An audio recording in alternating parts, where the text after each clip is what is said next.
কথার আঘাতে ভেঙে পড়লে আপনি কখন করবেন নিজেকে? মানুষ আপনাকে কথার আঘাত করবে, এটাই স্বাভাবিক। পরিবারের কেউ খোঁটা দেবে, বন্ধুরাও কথা শোনাবে।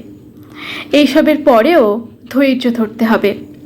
শুনে খারাপ লাগবে, কষ্ট হবে, তবু আপনাকে নিজেকে সামলে নিতে হবে।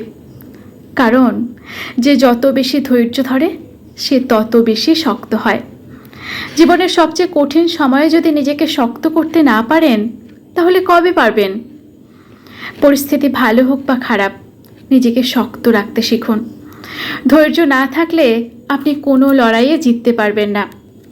চলার পথে কাঁটা থাকবেই, কিন্তু কাঁটা ছাড়া যদি রাস্তা পান, তাহলে সেটা আসলে কোনো রাস্তাই না। তাই যতই কষ্ট হোক, ভেঙে না পড়ে নিজেকে গড়ুন। কারণ ধৈর্যই হবে আপনার সবচেয়ে বড় শক্তি। নমস্কার। ভালো লাগলে শেয়ার করবেন। ধন্যবাদ।